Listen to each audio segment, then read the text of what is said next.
Welcome to First Rope. I'm your host, Chris Jericho. Let's not waste any time. Let's get right into it. This will be the first episode of the new series, Back When I Was Born. We're starting with pay-per-views of the year 2001, the year when I was born.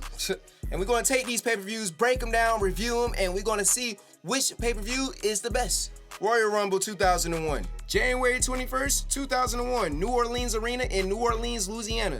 January 21st, right? That is 4 days before my birthday. Oh my God, it would have been perfect if it was on the 25th, but hey, I can't make this shit up. This is the 14th Royal Rumble, and this Royal Rumble is leading towards WrestleMania 7, which is regarded as the best pay-per-view in wrestling history. This show had a really good buy rate, with 625,000 buys, which is the third highest number in Royal Rumble history. The story leading into the Royal Rumble was Steve Austin's return. After missing most of the 2000s with a neck injury, which he was goddamn written off with the car accident with Rikishi, now he's looking forward to winning the Royal Rumble and going to WrestleMania X7 to fight whoever is the WWE champion. The opening video package hyped up the Royal Rumble match, with the winner earning a shot of the WWE, at the time WWF title, at WrestleMania. They featured Steve Austin, The Rock, The Undertaker, and Kane, and many others during that time. Jim Ross announced there was a 17,137 fans in attendance, would consider that a sold-out arena. The announcers on the show was Jim Ross and Jerry the King Lawler, as usual during this era. I should know, Jerry the King Lawler was soon out of the company a few months after this, after his wife Kat was fired during that time. But later in 2001, he would return after his marriage with Kat fell apart. But during his absence, Paul Heyman took over the announcer spot, which I suggest y'all listen to. Paul Heyman was a beast on commentary. The opening contest for the show was the WWF Tag Team Championships, Edge and Christian versus the Dudley Boys, Bubba Ray and D-Von Dudley.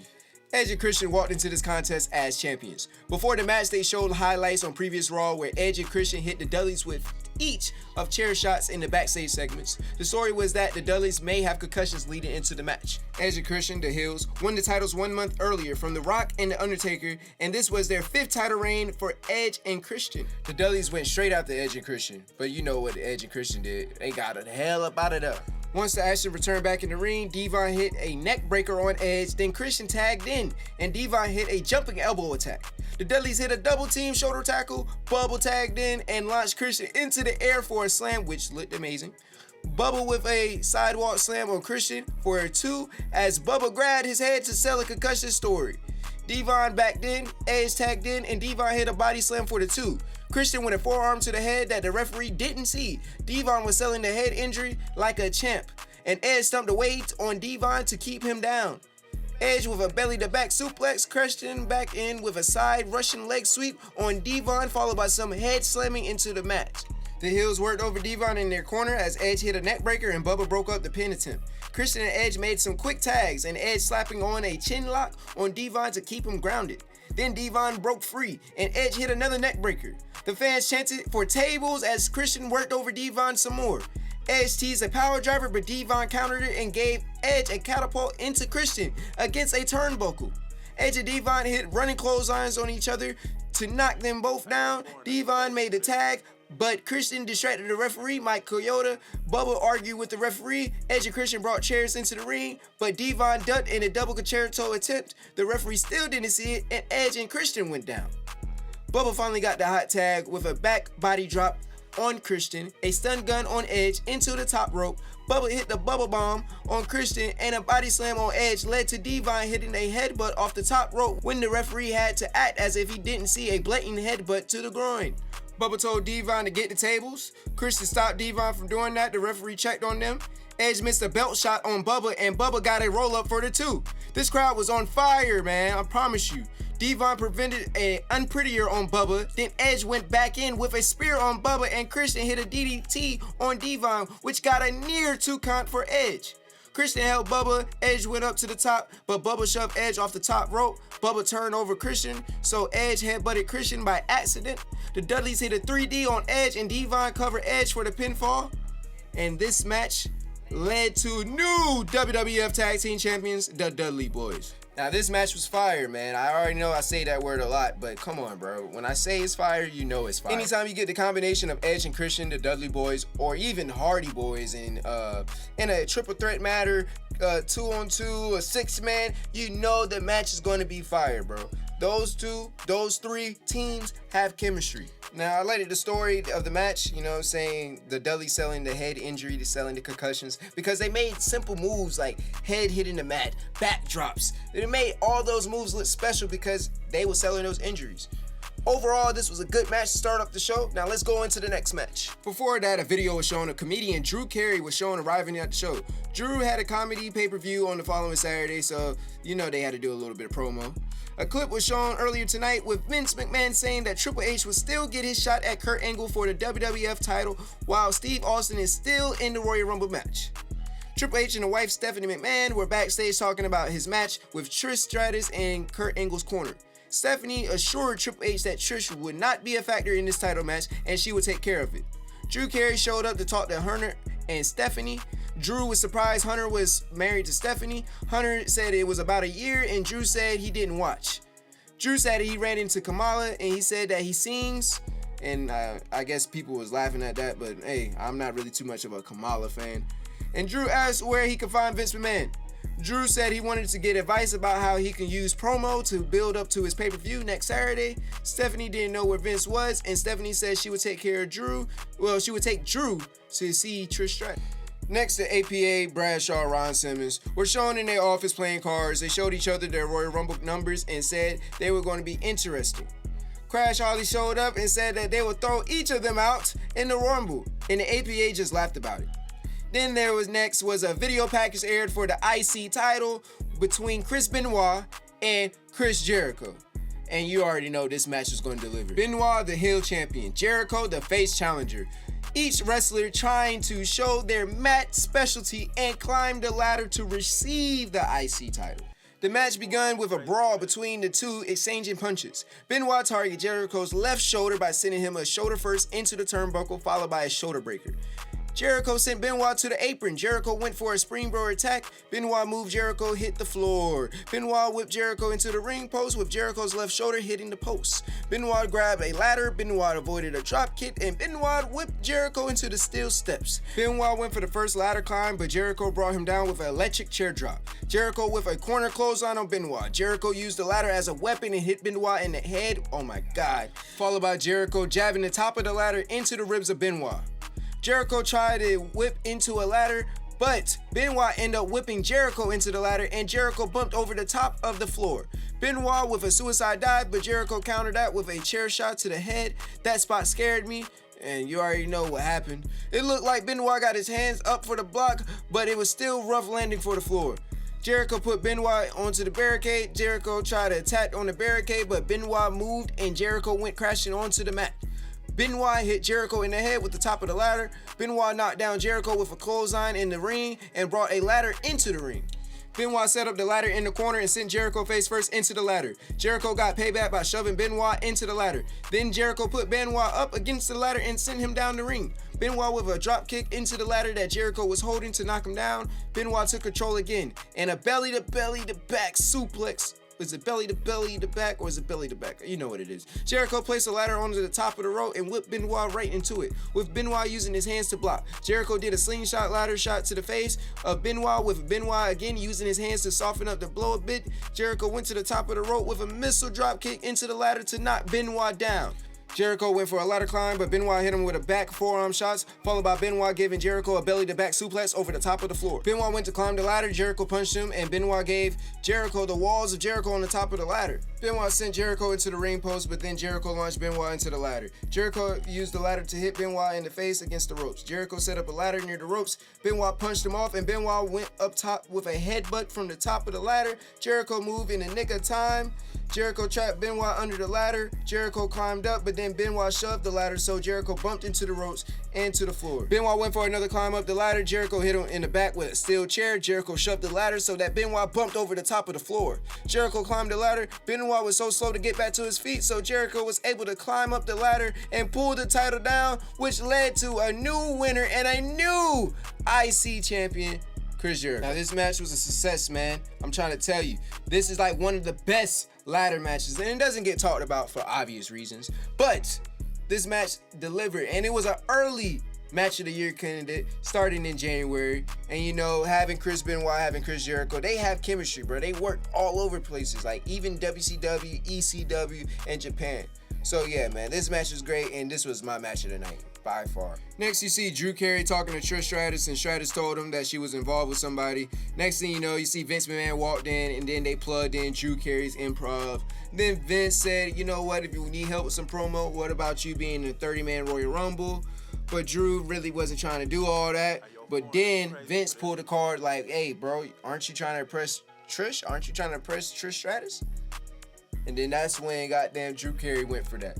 But hey, just another segment trying to promote Drew Carey. I can't get mad about that.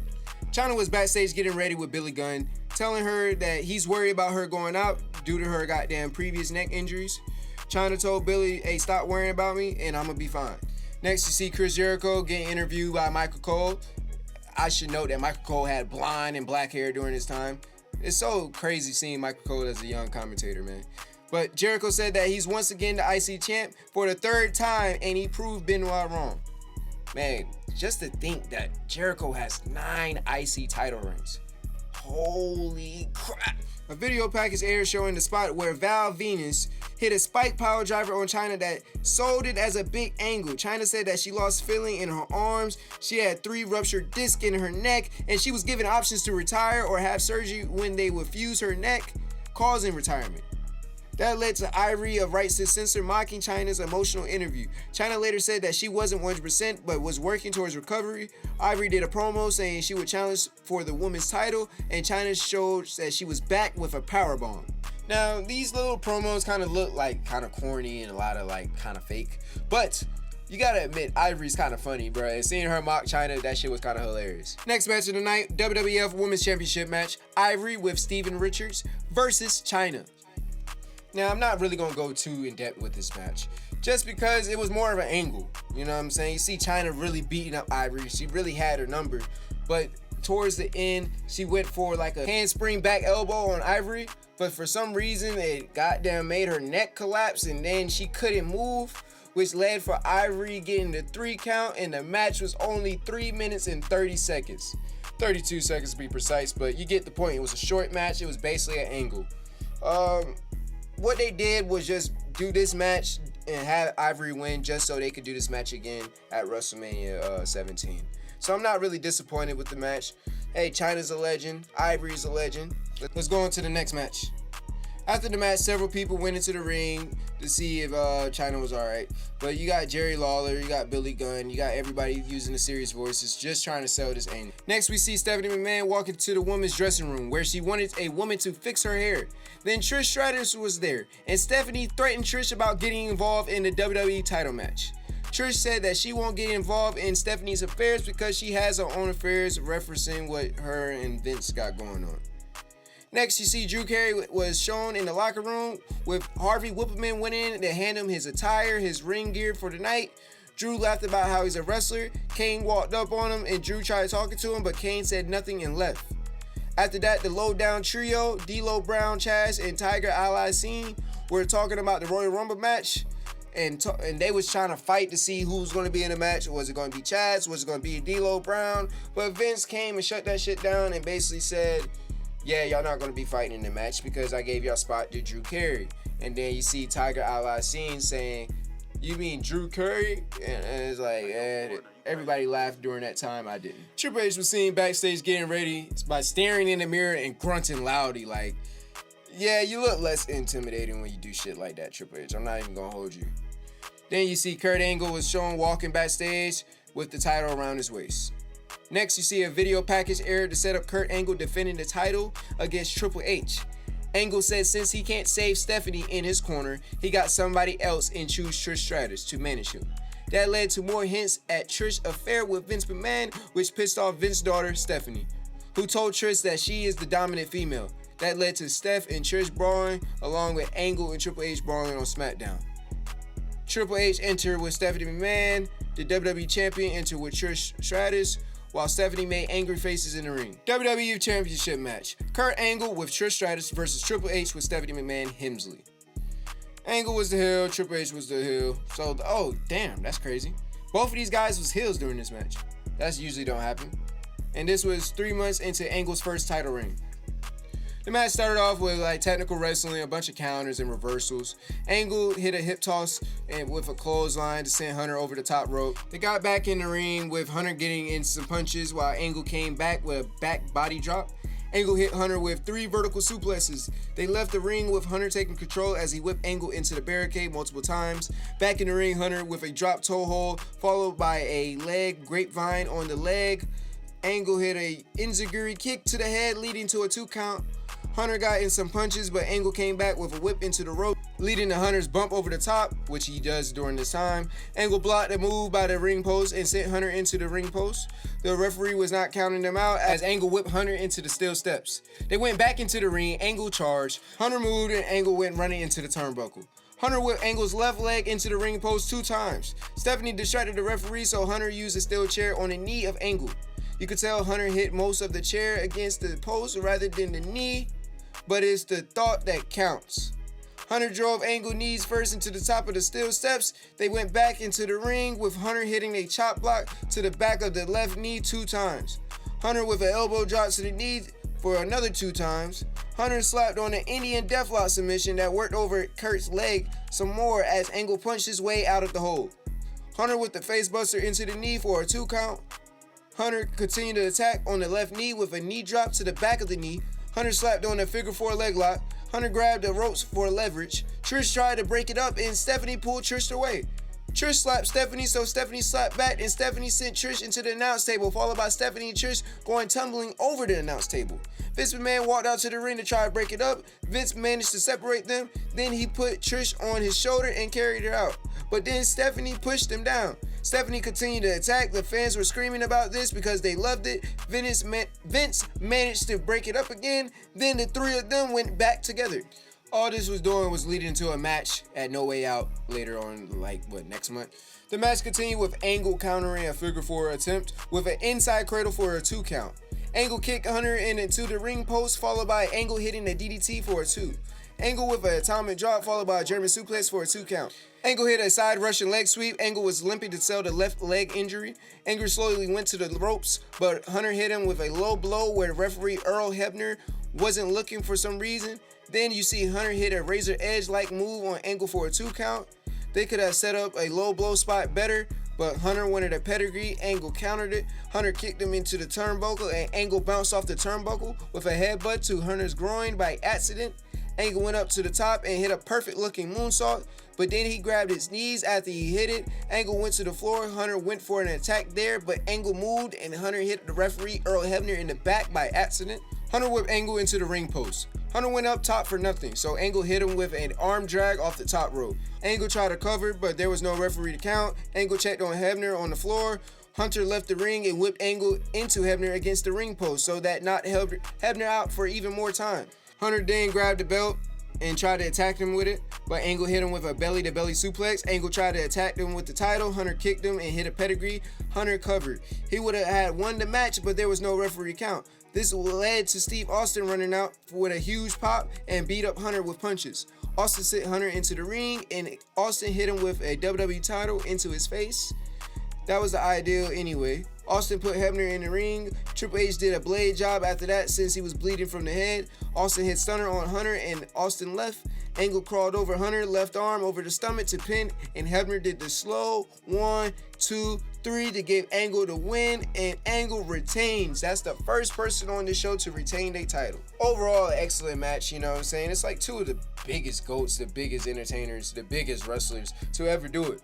But the only thing that really stopped the match was the whole Stephanie and Trish goddamn beefing and fighting and all that stuff. I know during that time, a lot of people wanted to see the cat fights and stuff, but I feel like it just took away from the in-ring talent. Rikishi was shown warming up backstage in his number 30 in the Royal Rumble match. The Undertaker was shown warming up as well. The Rock was interviewed by Kevin Kelly as Rock did his finally, all the little jabs and stuff. Rock did a fired up promo saying people want to ask if Kane and Undertaker are together, then every man is going to be in trouble. Rock is sick and tired of hearing about that. Then he threw in some comedy lines and said that they're going to get their monkey asses kicked over the top rope. Rock said if it comes down to it, anybody like Rock and Steve Austin. Rock ended with his usual catchphrases and all that bullshit. Me and Rock got personal beef. If you don't know, Just look back in my history. A video package aired about the Royal Rumble while focusing on the favorites in the match like Rikishi, Kane, The Undertaker, The Rock, and Stone Cold Steve Austin. There was also a story where Undertaker and Kane were working together, and they also hit double choke slams on Rock and Austin on SmackDown. Going into this match, everybody knew Austin was going to win. He just came back from injury, and it was no shocker. This match, do I really got to go through a whole 30, man? You knew this match was going to be crazy, bro. This is the middle of the Attitude Era. At the peak of the Attitude Era. You see Matt, you see Jeff Hardy, you see Buckhorn, you see the Rights of Censor. Who else is in here? Drew Carey, I think he gets eliminated by Kane. What else? Raven as a hardcore champion, he was in here. You got Perry Saturn, you got Al Snow, you got Too Cool. Who else? Honky Tonk Man. What else? The Godfather. He was now rebranded as the Good Father, following the Right to Censor gimmick. There's the Godfather. Number 14 was another gimmick for Charles Wright in the Rumble, following his previous. Oh, so he had like 4 different gimmicks. 4 different gimmicks during this time at the Royal Rumble. That's crazy. He pulled a Mick Foley. The final 4 are Rock, Kane, Gunn, and Steve Austin. One of these 4 just doesn't belong. Sorry, Billy Gunn. And then he hits the famous on Austin, but then Austin gets up, throws him out. Now you got Rock, Kane, and Stone Cold. The crowd freaks out as Austin and Rock locks eyes. You know what's going down. Austin's face was bloody. And then you just see the preview for WrestleMania 17. You knew this was going to be a classic. Then you see a little spit punch by Rock that Austin oversells. Austin elbows his way out of the Rock bottom and hits a stunner that Rock oversells like always. And Austin hits the Thesz press on Kane to a huge pop. Austin goes for a clothesline on the Rock, but Rock comes back with a Rock bottom. Rock throws Kane out through the middle ropes, so he's still in the match, leaving us to Rock and Austin again, close to dumping him out. So Rock rakes his eyes. JR started losing his voice. Rock holds up Austin into a body slam position, so Kane sneaks in and dumps the Rock out for the ring to eliminate him. That elimination is 11 for Kane, and during that time, that was the most from any wrestler during that time. After that stages of the match, you see Austin eliminate Kane, and now you have your winner, Steve Austin, Stone Cold Steve Austin. Hey man, I wouldn't win for anybody else to win the Royal Rumble. Cause like, bro, like think about it, bro. If you got Stone Cold in your era, you got The Rock in your era, what other person could you put in that main event to make that show feel like the best WrestleMania ever? You know what I'm saying? So yes, they went with the right call. But yeah, give me your thoughts about Royal Rumble, man. Obviously, I think this is a good show. I think this was a great time to be a wrestling fan, a great time to be alive. And I just realized that I wasn't even alive during that time. I was on the way like 4 fucking days later. But yeah, give me your thoughts below. Leave a like, leave a comment. Make sure you subscribe. And yes, we're going to be dropping more videos like these. Thank you, man.